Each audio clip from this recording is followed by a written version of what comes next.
Everybody, thank you for joining us on Between the Covers. My name is Bradley Shaw. I'm speaking with new Australian author Maureen T Corrigan, who's written a wonderful book called Wheeling and Walking Tales, which is a series of stories with her adventurous friend Sue and on her renegade scooter. So, hello Maureen, thank you for joining us. Hello Bradley, good evening. Nice of you to have me. Thank you very much. It's a pleasure. No, your book is wonderful, and I'd love you to tell everyone more about it from your perspective of, why you wrote it and what you hope readers get out of it. Sure. So there's about 17 tales, and they're all travel tales, and they deal with both walking and wheeling.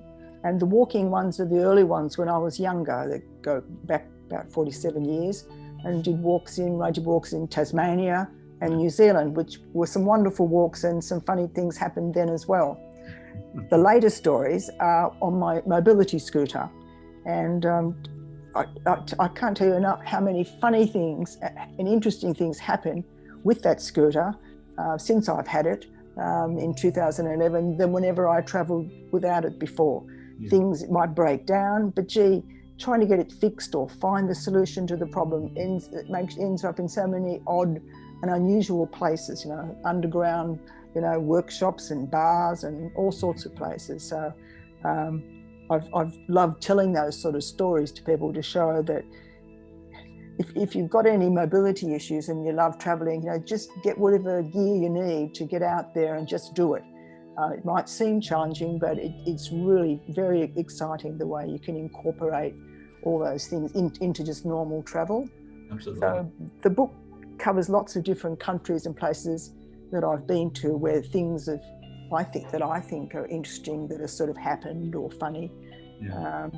And I've only just recently come back from Sicily and Switzerland, which was just, lovely. It's only this time last year. It was October, November last year. It seems so long ago with the COVID, but it was only this time last year that I was in Switzerland or in Sicily somewhere.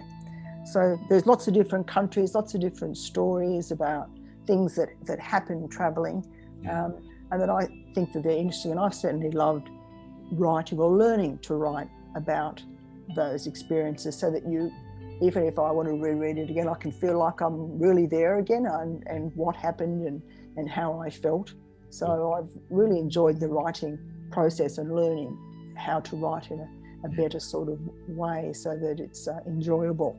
No, you did great. It's a very well written book. The story is very authentic, and I think what I like too is you don't express them as a point of view of victimization or frustration or even criticism, but you express it in such a way of the candid irony, the views, the situational humour that really is just out of anyone's control. You're in a scooter, or you're in a place that you do have to deal with the situation. You can't do anything about it, and it's very humorous and very warm and authentic, and I really enjoyed that.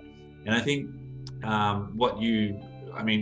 to write something like that, I'm just curious, did you collate a diary, a journal? Did you take a lot of did you keep a lot of records with you, or is that a lot of that memory? Is that photos? But I really love photography. I've always loved taking photos. So I've got thousands of photos, and I like taking pictures of anything that interests me at all. And so I find that they're a good, reminder of what happened, but also brochures along the way and things, that you pick up and that people hand you, or you see by this, that you just pick up around the place. I save them all. I've got box files of all the travel things, and maps. I just absolutely adore maps. So I've got so many maps of, if I ever want to go back to somewhere, I've got a map to show me where I've been and what I've done. And I like highlighting where I've been and what I've seen. So I've got all those sort of records there because, and I love to keep them. Wow, that's fantastic. I can see the globe behind you there over your shoulder. Oh, yes. So you've obviously got, you keep track of the world right there next to you. Yes, that's right. Just want to check. I've always loved geography. I like all those questions about what's the strait between this country and that country, or what's this called, or how many islands, or how many seas. So I've got a really good mental picture of where everything is. And if I'm not sure, I really love going and looking it up and seeing exactly where that place is, or that sea, or that ocean. So that I like to be grounded to know where I am. Wonderful, that's good. So what you know, you tell a lot of stories. You say a lot of periods and episodes in your life of your adventures.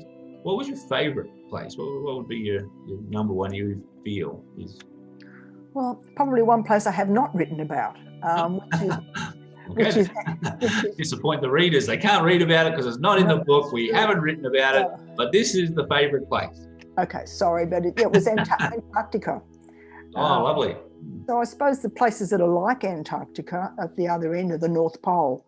So when we went to Greenland, that was very interesting, not just because of the landscape with the icebergs and the ice cap, but actually the people in Greenland. I mean, their stories and what they were like, how they are connected to the earth and the feeling was something I'd never, sort of magical, that I'd never sort of understood before until I was there, and I saw how they live for the earth and to share with each other. And they really are a true people of the earth, with this magical feeling for the snow and for how it feels and the seasons and the animals. And that was a very special experience to share. Of course. To share, that sort of feeling, to feel like they're sort of magic in some way. Did you feel they were slightly oblivious to our way of world, our life, our technologies, our elements? Or? Yes, because there was on the boat, there was the American fellow who just said, "Oh, that all sounds all very lovely, but how do you make money?" And I thought he missed the whole point of what they were talking about, how they live and how they don't kill 60 whales to sell. They only kill one to share, because that's all they need till next year, sort of thing, to share around. So. It's a strange concept to think that there's people living out there on their means and not their excesses.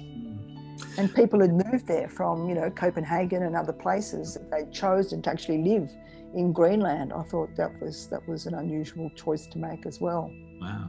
So not having really structured out these as a diary or journal, or just collecting these stories and experiences, when did you decide you wanted to write a book about them, put them together? When did that evolve? How did that evolve for you? It follows on from the first book I wrote, which was a trip with my scooter, which was the first time I'd travelled with this little mobility scooter that folds up and goes onto planes and into the backs of cars and things. And in 2011, and I had just the best time. I really did. It was such a fabulous trip. I'd spent a lot of time planning and thinking and worrying about how I was going to manage, and double checking I knew every distance I had to go, and it was just to the point of being almost ridiculous, because in the end that didn't really help. It didn't really work out that way. And when you thought the train station and to get from one platform to the other was really just 6 steps, and it wasn't a big distance. And then to top it all off, when the train actually came in to catch, it came in on the other side of the platform, for which there was no overhead bridge. And we had to get 6 fellows that were there to carry me and the scooter over the railway lines to the other platform, because they didn't have any overpass for people to, they had to walk over the lines, which is quite difficult if you've got a scooter. Sure, yeah. Anyway, so I think that set me off writing about travelling with the scooter and how good it can be. And then I just have never stopped travelling ever since, even more than I have before, with the scooter, because I've got more time now that I'm retired. And of course, I just love it so much that I've been going more often than I used to go before when I worked. And now I've got more stories and more things to tell. So I thought I'd put them together, as rather than write a book about one particular trip that went and back. I thought I'd just put shorter stories together of really interesting things that happened in the many different places that I've sort of been, and collect them together. No, it's great. I think you've certainly made an interesting travel guide for people going to some places They won't take some of their frustrations for granted, and they read some of your experiences, which are very, as I said, very authentic and humorous. So tell me about Sue, your friend who travels with you. Is Yes. that a necessity, or is that a choice? Have you just been friends traveling for years, or just? It's a necessity. Yes, I can't walk and carry my scooter. Yeah. I need someone to move the scooter for me and be with me to help me put it together. I can't do that on my own. So I was happy that I could travel just with one person to help. When I traveled to Egypt and other places many years ago, I needed, a family and other people many people to sort of come along and band around. But Sue's and the little scooter and Sue, we're a great team, and I do need someone to travel. I can't travel on my own. Good. I'm not game. Some people have done it, but I've not been game enough to do that yet. So technically, I mean, the questions, of course, you ask, writers and authors, do you research your work and subject matter? I mean, you've obviously gone out and literally, researched it on the full scale of the gamut with the stories and adventures. And how did you encompass writing them the way you did, like to keep them real and engaging to that entertainment level? How did you construct that story in your head when you had to go back over it and find that humor again? I tried to think of what was the most interesting thing.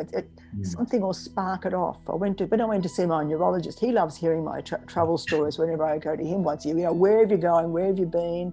What have you got? What have you got lined up? And I've always got something sort of planned. And I started to tell him about Sicily. And before I knew it, I was sort of saying, oh, this old woman walked out, and she started, because we couldn't get across the road, and she saw us, and she walked right out in the middle of the traffic and held up a walking stick in the air and said, stop. And then she said, you come now. And she helped us cross the road. So, I mean, I couldn't believe it. So I thought, yeah, if I think about it, there were so many surprises in Sicily. So that once I started with that and positioned myself in that part of Sicily, then I could talk about the rest of another surprises that sort of happened along the way. And when you start to think about it, there were so many different surprises. Yeah, no, there's a lot. Like there's things in the book that, some of it you wouldn't even think was actually real. Of course it is, but it's just some of it you think, wow, how did you do that? How did that situation even happen? And it's wonderful.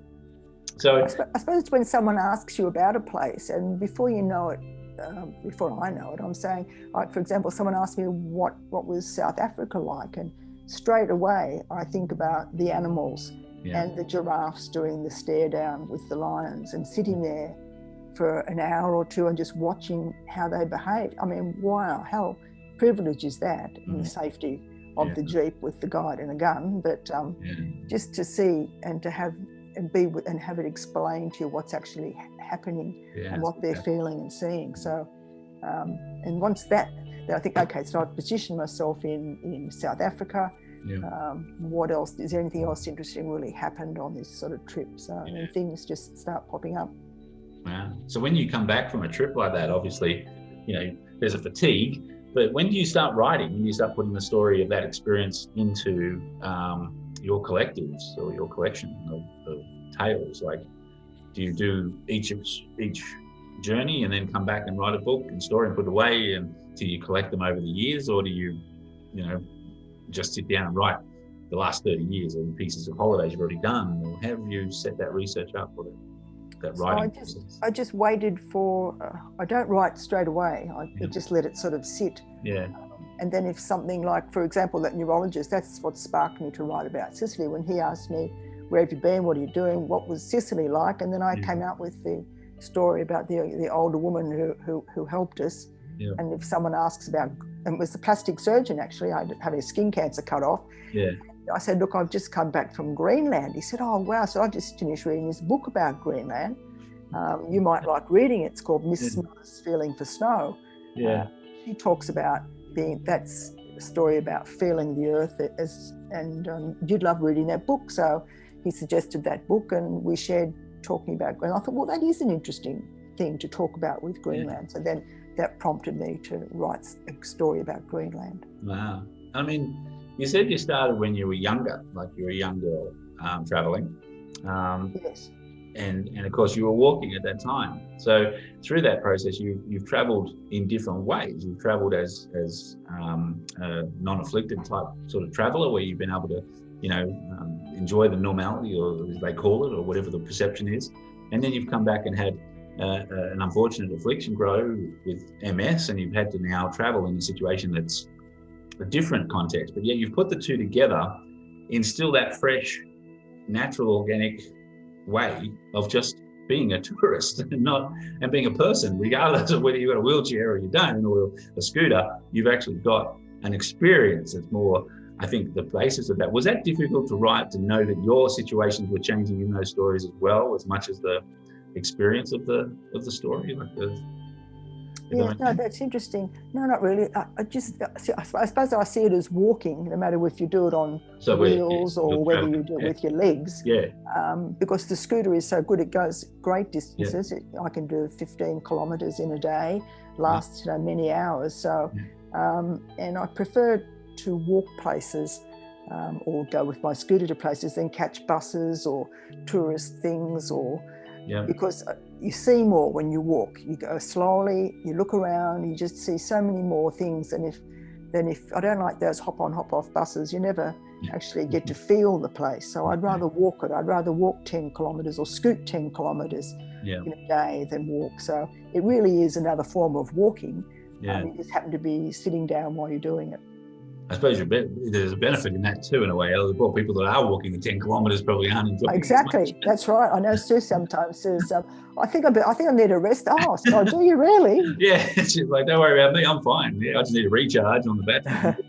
So on that then, just sort of, how many hours did you find you writing a day now that you said you're retired? So you're writing more regularly? You find that you've got more time to put in? Have you set a structure of writing? Is it in between these holidays now? Yes, in between. I love going for a walk, and even now, every day now it's exercise. I really big believer in exercise, and it's good for MS. It's well known. So I walk every day with my walker for exercise, and that helps my brain get going too, and I can think about issues or even a word. Sometimes you're trying to find what is the right word for that, and if you're walking, it seems like your brain sort of churns over and yes, that's the word. And then I can come back from a walk and sit down and I can do some, writing then till the early afternoon. And I've learned to let things sit and just wait some days or a week till something else sort of clicks in, and you go back and visit it.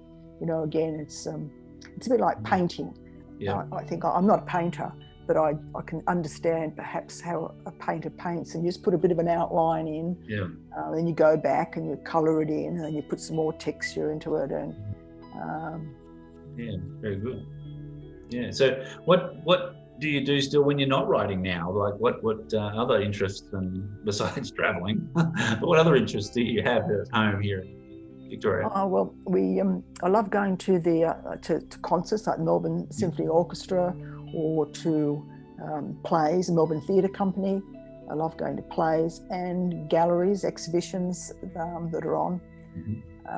I've started to, in this COVID time, it's been interesting seeing some Zoom concerts. The other night we listened to one about the Ladies for Leonard, where there was Leonard Cohen songs that were put together by a group of Jewish women, put a session together so you could buy tickets to that, and that was an online thing. You don't have to leave home for it, but you just have to sort of adapt, I think. But concerts and theatre and galleries and reading. I like reading. Oh, good. And so with this particular book, were there any stories in it that you had to omit, or that you thought didn't fit the context, like you had to cut out, or the way because it's always hard for a writer, you want to share as much as possible, but then you come to the crunch where you think, I've got to probably cut back or remove things. Is there any of that in this book? Or probably the one, there's things about Canada that I keep trying to go back. I've spent a lot of time in Canada when I was a medical student, and I travelled across Canada for 2 or 3 months before going to the UK and to Europe. as students do during a sort of gap term. But I suppose some of the things in Canada as part of that trip when I was younger, I've really got to think a whole lot more about what I write about that, because I was so young and inexperienced and things happen. So I haven't quite come to terms with how I write about that as an older person yet. You're right. So there's the other thing too, like, is it harder to write from your younger self's ideals and perspectives as you've changed through traveling, trained to become more experienced and competent through traveling? Has there been, when you're writing the stories, do you look at the stories of the person you were then to now and have some sort of, do you find it different or challenging to write back in that thought pattern?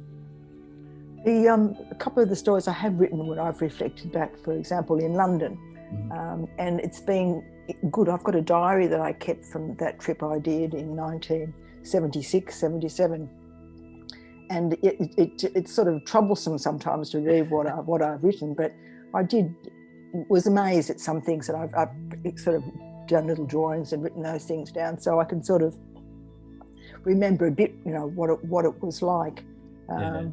And so I can see that I've been many times to London, and each time it's been quite a different experience depending if I was older or younger.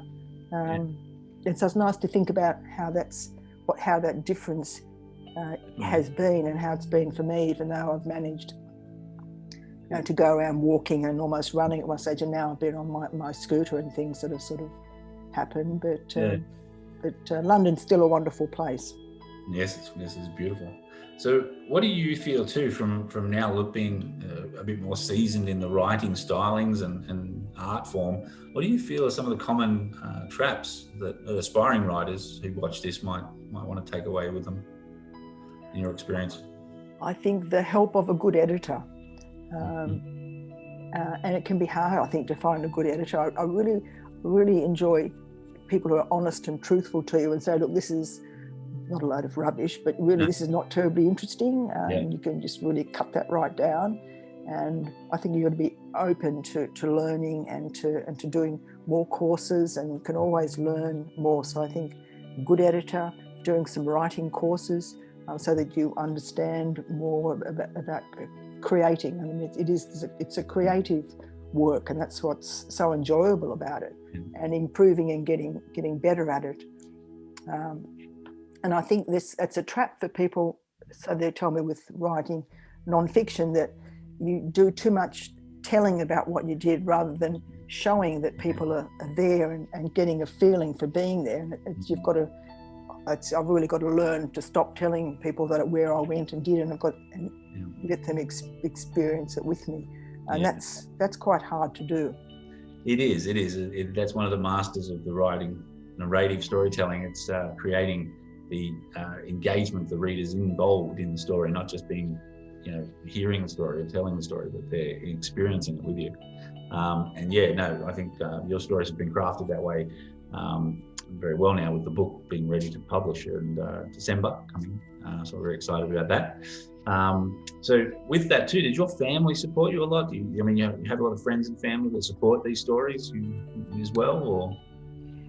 I probably don't give them to read terribly much. I think my brother and nephew and nieces are proud of me when I've written things in the past and said we're interested in reading again. Good. So I think they'll be keen to get a copy of the book, or to get one to sort of see what's happening. Yeah. It's nice. I've got a nephew who I went to congratulate him when he finished his doctorate in chemical engineering, and I thought it was so lovely because I had no idea that I actually helped inspire him to go to university and to do more and do things, because I was the first person that had done like medicine and went to university in the family, and he saw me and what I was doing and inspired him that he could go as well, which I thought was lovely. And he only just told me that in the last year or so. I thought that was wonderful. That was really nice. That is beautiful. Wow, very good. So how long also do you find it takes you to write these stories, to put the book together, to write them the way you need? So from the idea, as you said, it happens. Probably 3 or 4 years, because I suppose not a writer in that way that I would write 5 or 6 hours a day or all day. It's only a couple of hours each day, and I can't write if I don't, feel anything. And I don't push myself if it's part of something I enjoy doing. I'm not going to not enjoy it. So it does take years. It took me about 3 years to write these ones. Put them all together. That's good. And do you ever get to a place when you're traveling and visiting and you think, I'm definitely not going to write about this place? It just doesn't do it for me. Oh yes. That, I've probably forgotten those. I was going to say you probably blocked that out. It's like yes, exactly. So, when did you first realise you wanted to actually write, like as in telling other people's stories? I mean, I'm not talking about having a journal or writing to yourself, but when did you feel like I really want to share this further than just my own experiences? When did you decide that? When I had to leave work because of the MS, and it was too difficult. I thought I was only 53. I thought, I'm young. What am I going to do? I'm sort of at that stage. I was a lot worse than what I am now. I was using an electric wheelchair inside the house to get around, whereas now I can walk with my walker. And I really thought, well, I considered a desk and I can type and I've got those sorts of skills. What kind of things can I sort of do? And I was used to report writing and things like that. And I saw an advertisement for the Department of Human Services in Victoria for someone to write articles for their Divine website, it was called, a disability grapevine, to write about experiences or in Victoria. And I wrote about restaurants and not really travel overseas things, but accessibility and events and things like that. And I wrote articles for them. So that's how I sort of started. I was writing an article once a month or so to be published on their website. Good. And then I realised I enjoyed writing. Actually, enjoyed the experience of doing it and the process. So and then I did that trip in 2011 when on the scooter for that first visit that I went to the Svalbard and to Norway, and that was just so wonderful. To be honest, I really had to write a book about it because it was such a good trip.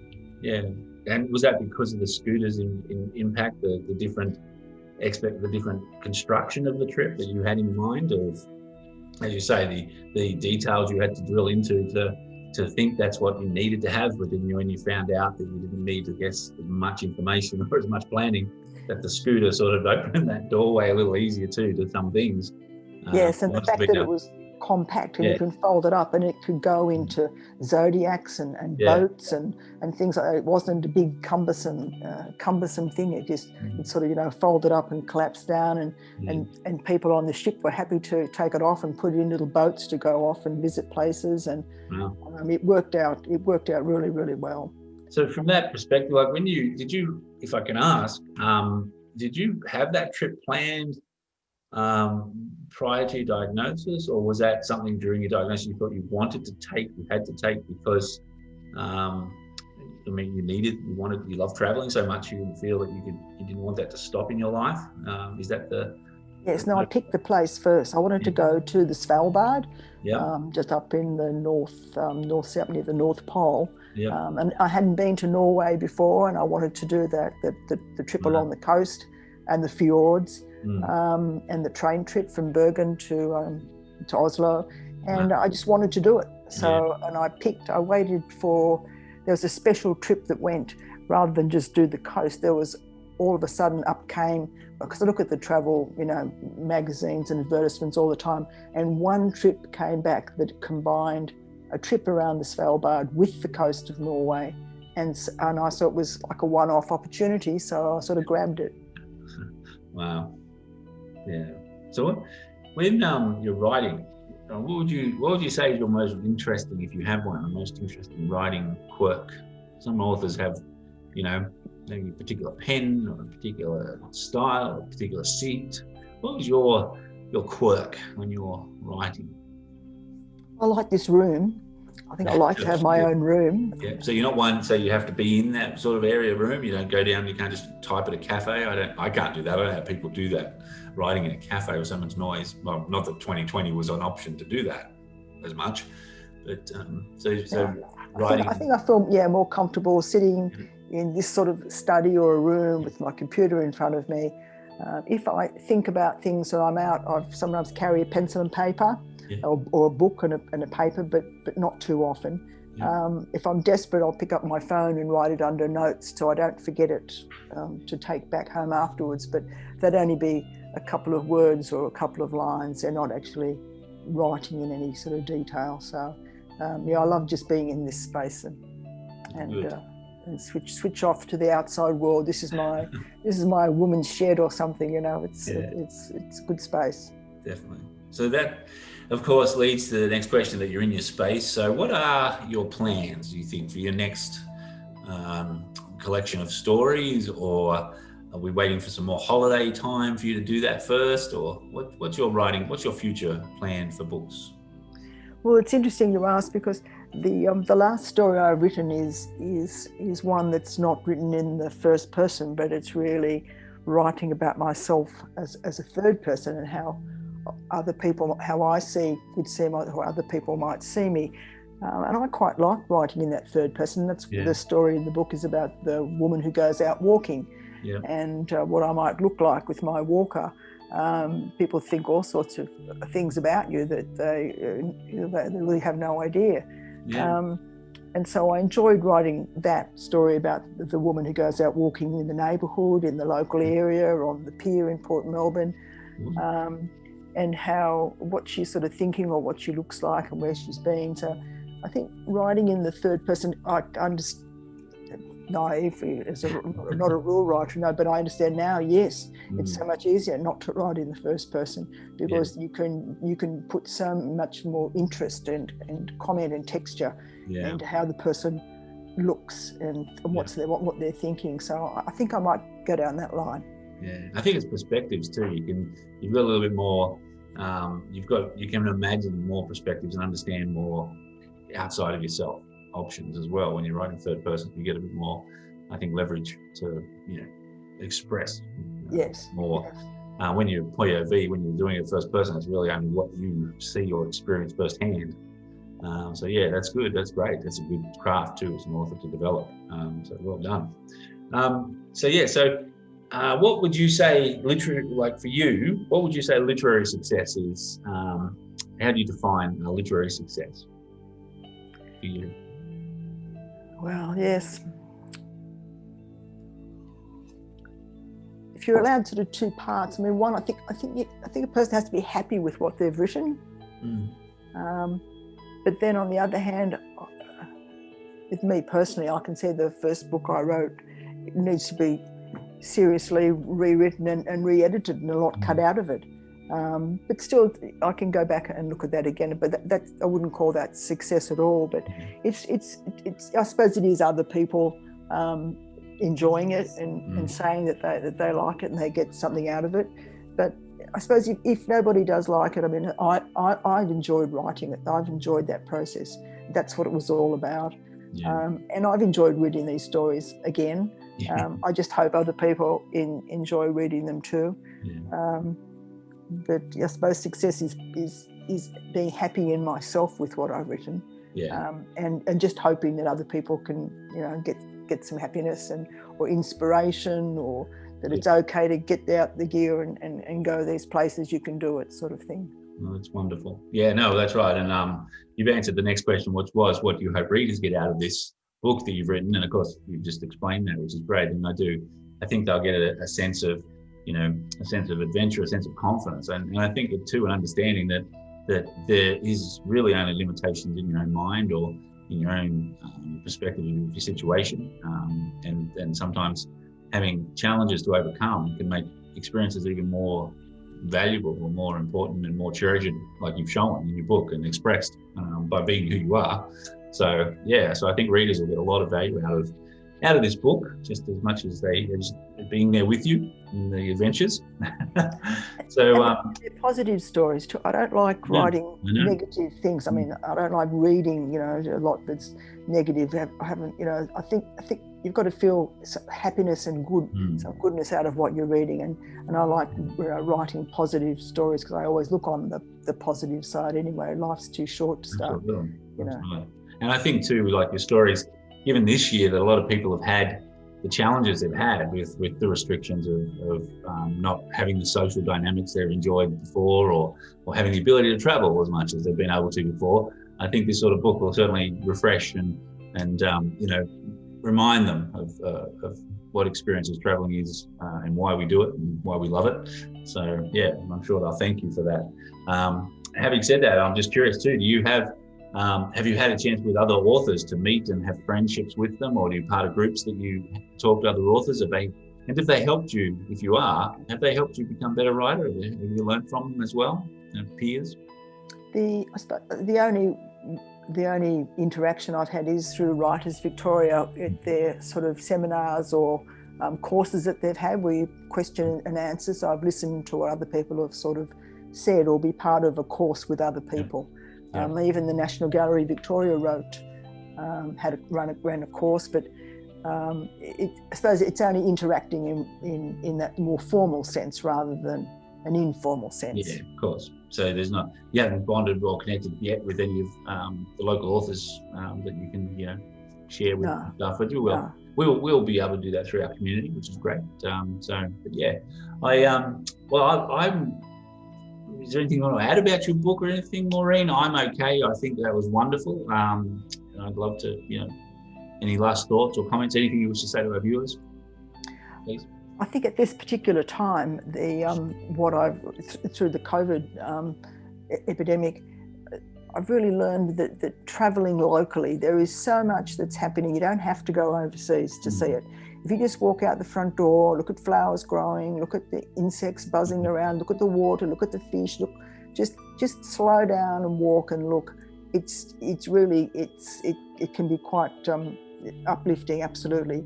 And that's what I do every day. And I really feel great after my walks, whether they're just around the streets of here or the local neighbourhood, or went to botanical gardens because we're allowed to go more than 5 kilometres now. So that was lovely to be in that sort of place again. So there is so much that you can do not far from home. And we have a beautiful country. Yeah. Oh, absolutely. In Australia, like the cities, Melbourne and Sydney, and we still predominantly are a very safe country too, and I think so. I think people, need to appreciate a lot more of their home backyard in Australia. But again, it still could be another year before we can travel effectively overseas anyway, at least. Take advantage of home. Yeah, I think that'll probably be your next collection of stories. What your adventures are in Melbourne. I'm headed to Western Australia, I think, as soon as they'll let us over there. That's right, beautiful country. So yeah, but Maureen, I really do thank you. Thank you. It's been a pleasure talking to you tonight. Thank you, Bradley. Your book's coming out in a couple of weeks, so we're excited about that. We'll get that set up. So people seeing this video will be able to buy it. You can buy it anywhere, actually. Good books are sold online or in your bookstores. If they don't stock it at the moment, you can ask them. They will be able to get it for you. So it's called Wheeling and Walking Tales by Maureen T Corrigan. And grab a copy if you can and enjoy the adventures and the laughter. So thank you, Maureen. Thank you, Bradley. Thank you very much. Yeah, we'll talk again soon. And thank you, everyone, for watching. And take care, everyone.